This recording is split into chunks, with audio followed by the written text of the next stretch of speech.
Hi, I'm Dan Shirley, team leader of Team Us and Bigfoot, and we're back here at our Bigfoot sighting. We returned back here to do some follow-up on our research. We were just down in the canyon by the river where we had the sighting. This morning, as we were coming down this trail, we came across a fresh pile of Bigfoot scat. And which this first pile of scat's probably about 2 days old. Down the canyon a little bit, about a quarter mile, right here where we bagged. This is fresh. This was made sometime this morning. We bagged it and tagged it, and it's also laced with pine nuts, so obviously it's been down here feeding on the pines. There's a lot of pine cones through here. There's a little pile back there where it looks like it collected them, set them down in a pile, went into a feeding frenzy. Totally laced. The diameter's phenomenal. It's about 2.5 inches in diameter, way beyond a human being's. Unbelievable. We tracked him down to the river. This is the same spot where up our one video, the Bigfoot sighting, and you know, it's just damn hard to get them to come out. They're not going to they're going to come out and say, hey, here I am, you know, take a picture of me or put me on video. People have to understand this is really hard grunt work. And this time we got lucky because here's evidence. We got this bagged, tagged. This will go in for evidence. In a minute here I'll give you a close-up of the other scat. Now here's the other deal. Here's your pine cone. They feed on the pine nuts. And as you can tell, here's one that already has started deflowering it to get to the nuts. And here's what it ends up looking like after they've deflowered and took the pine nuts out. Now obviously, you would know it's not by a bear where these are deflowered. You've got to have hands, especially thumbs, as such as this.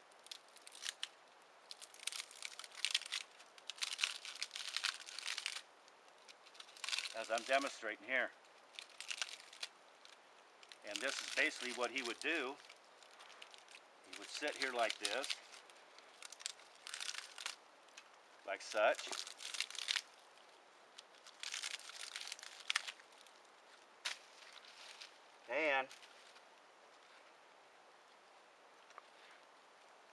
And he enjoys the pine nuts that are in here, which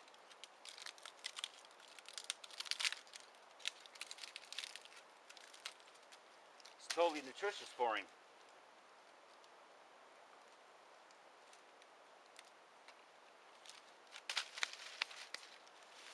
Now, I'm going to let Garland have you take a close-up of the Bigfoot scat.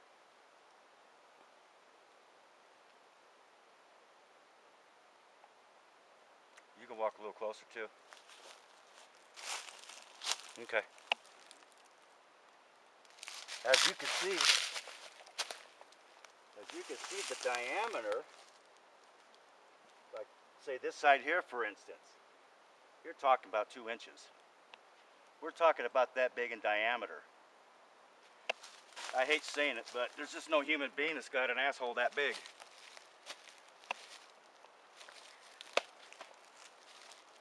And as you can tell, it's not bear, it's not deer, it's not elk.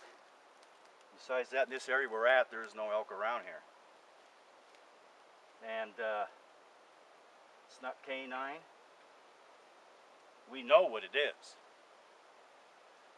We've been tracking this guy for the last 7-8 months.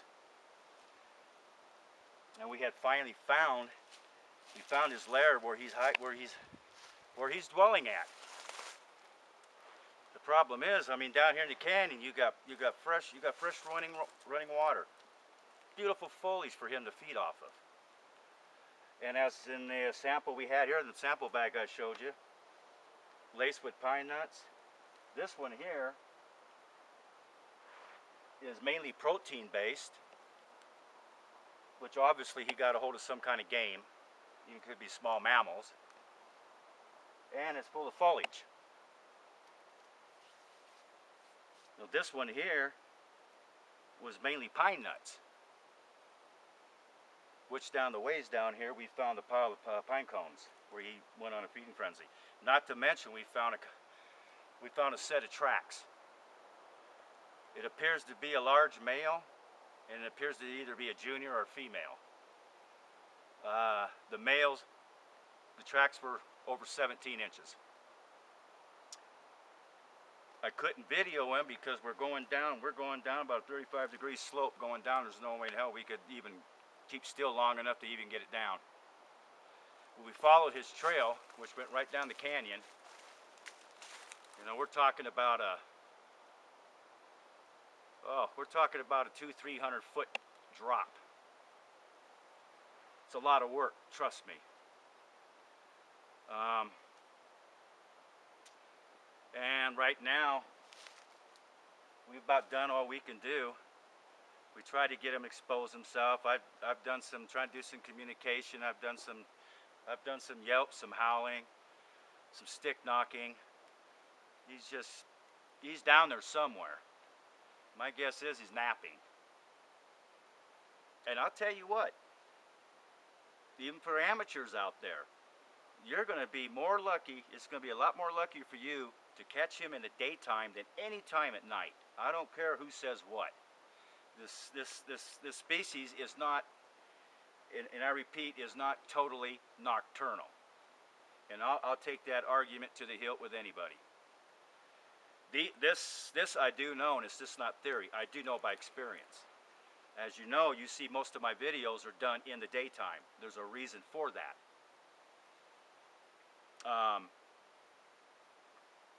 I believe they're just like us. You know, as well as humans, we can do our thing in the daytime just as well as at nighttime, like a 24-hour clock. This is what I have come to believe, and even through my own data and our own experiences.